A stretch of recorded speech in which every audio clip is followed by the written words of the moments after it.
నిర్గమకాండము 39వ అధ్యాయము.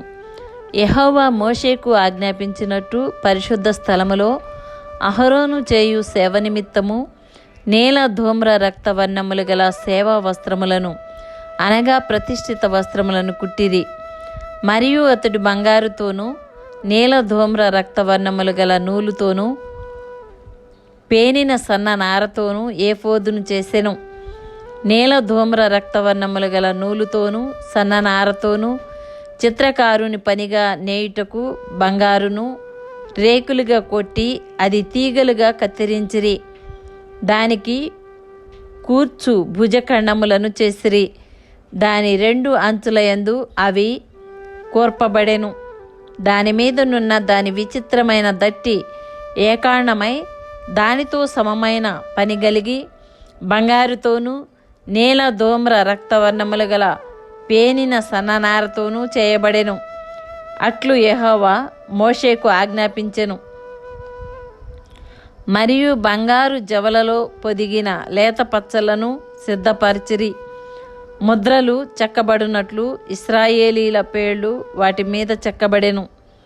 అవి ఇశ్రాయేలీలకు జ్ఞాపకార్థమైన రత్నములగునట్లు ఏఫోదు భుజముల మీద వాటిని ఉంచెను. అట్లు యెహోవా మోషేకు ఆజ్ఞాపించెను. మరియు అతడు ఏఫోదు పనివలే బంగారుతోనూ నీల ధూమ్ర రక్తవర్ణములు గల పంక్తులతోనూ సన్న నారతోనూ చిత్రకారుని పనిగా పతకమును చేసెను. అది చచ్చౌకముగా ఉండెను. ఆ పతకమును మడతగా చేసిరి. అది మడవబడినదై జేనుడు పొడుగు జేనుడు వెడల్పు గలది. వారు దానిలో 4 పంక్తుల రత్నములను పొదిగిరి. మాణిక్య గోమేధిక మరకతములు గల పంక్తి మొదటిది. పద్మరాగ నీల సూర్యకాంత మణులు గల పంక్తి రెండవది. గారుత్మతకము యష్మురాయి ఇంద్రనీలమును గల పంక్తి మూడవది. రక్తవర్ణపు రాయి సులిమాని రాయి సూర్యకాంతమును గల పంక్తి నాలుగవది. వాటి పంక్తులలో అవి బంగారు జవలలో పొదిగింపబడెను. ఆ రత్నములు ఇశ్రాయేలీల పేర్ల చొప్పున 12 ముద్రల వలె చెక్కబడిన వారి పేర్ల చొప్పున 12 గోత్రముల పేర్లు ఒక్కొక్క దాని మీద ఒక్కొక్క పేరు చెక్కబడెను. మరియు వారు ఆ పతకమునకు మేలిమి బంగారుతో అల్లిక పని అయిన గొలుసులు చేసిరి.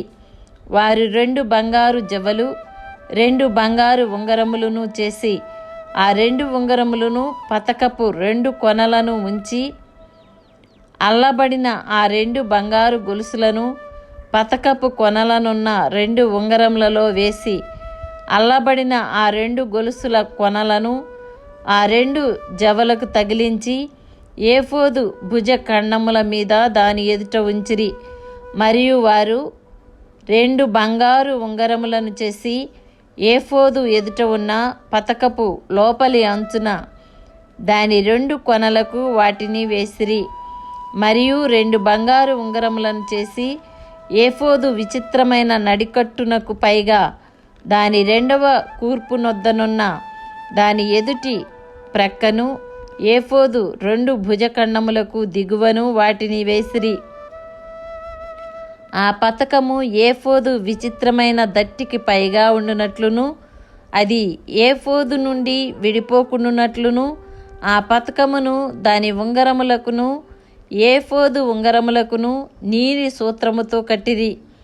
అట్లు యెహోవా మోషేకు ఆజ్ఞాపించెను. మరియు అతడు ఏఫోదు చొక్కాయి కేవలము నీలి నూలుతో అల్లిక పనిగా చేసెను. ఆ చొక్కాయి మధ్యనున్న రంధ్రము కవచ రంధ్రము వలె ఉండెను. అది చినుగకుండునట్లు దాని రంధ్రమునకు చుట్టూ ఒక గోటు ఉండెను. మరియు వారు చొక్కాయి అంచుల మీద నీల ధూమ్ర రక్తవర్ణములు గల పేనిన నూలుతో దానిమ్మ పండ్లను చేసిరి. మరియు వారు మేలిమి బంగారుతో గంటలను చేసి ఆ దానిమ్మ పండ్ల మధ్యను అనగా ఆ చొక్కాయి అంచుల మీద చుట్టూనున్న దానిమ్మ పండ్ల మధ్యను ఆ గంటలను పెట్టిరి. యెహోవా మోషేకు ఆజ్ఞాపించినట్లు సేవ చేయుటకు ఒక్కొక్క గంటను ఒక్కొక్క దానిమ్మ పండును ఆ చొక్కాయి అంచుల మీద చుట్టూ ఉంచిరి. మరియు యెహోవా మోషేకు ఆజ్ఞాపించినట్లు వారు అహరోనుకును అతని కుమారులకును నేత పని అయిన సన్న నార చొక్కాయిలను, సన్న నార పాగాను, అందమైన సన్ననార కొళ్ళాయిలను, పేనిన సన్ననార లాగులను, నీల ధూమ్ర రక్తవర్ణములు గల పేనిన సన్ననారతో బుటా పని అయిన నడికట్టును చేసిరి. మరియు యెహోవా మోషేకు ఆజ్ఞాపించినట్లు వారు మేలిమి బంగారుతో పరిశుద్ధ కిరీట భూషణము చేసి చెక్కిన ముద్రవలే దాని మీద యెహోవా పరిశుద్ధుడు అను వ్రాత వ్రాసిరి. యెహోవా మోషేకు ఆజ్ఞాపించినట్లు పాగాకు మీదుగా కట్టునట్లు దానికి నీలి సూత్రమును కట్టిరి. ప్రత్యక్షపు గుడారపు మందిరము యొక్క పని యావత్తును సంపూర్తి చేయబడెను. యెహోవా మోషేకు ఆజ్ఞాపించిన ప్రకారముగానే ఇశ్రాయేలీయులు చేసిరి. అప్పుడు వారు మందిరమును, గుడారమును, దాని ఉపకరణములన్నిటినీ, దాని కొలుకులను, పలకలను, కమ్ములను, స్తంభములను, దిమ్మలను, ఎరుపు రంగు వేసిన పొట్టేళ్ల తోళ్ల పైకప్పును, సముద్రవత్సల తోళ్ల పైకప్పును, కప్పు తెరను, సాక్ష్యపు మందసమును, దాని మోతకర్రలను, కరుణాపీఠమును, బల్లను, దాని ఉపకరణములన్నిటినీ, సముఖపు రొట్టెలను, పవిత్రమైన దీపవృక్షమును, సవరించు దాని ప్రదీపములను, అనగా దాని ప్రదీపముల వరుసను, దాని ఉపకరణములన్నిటినీ, దీపము కొరకు తైలమును, బంగారు వేదికను, అభిషేక తైలమును, పరిమళ ధూప ద్రవ్యములను, శాలాద్వారమునకు తెరను, ఇత్తడి బలిపీఠమును, దానికుండు ఇత్తడి జల్లెడను, దాని మోతకర్రలను, దాని ఉపకరణములన్నిటినీ, గంగాళమును, దాని పీటను, ఆవరణపు తెరలు, దాని స్తంభములను, దాని దిమ్మలను, ఆవరణ ద్వారమునకు తెరను, దాని త్రాళ్లను, దాని మేకులను, ప్రత్యక్షపు గుడారములో మందిర సేవ కొరకైన ఉపకరణములన్నిటినీ, పరిశుద్ధ స్థలములోని యాజక సేవార్థమైన వస్త్రములను,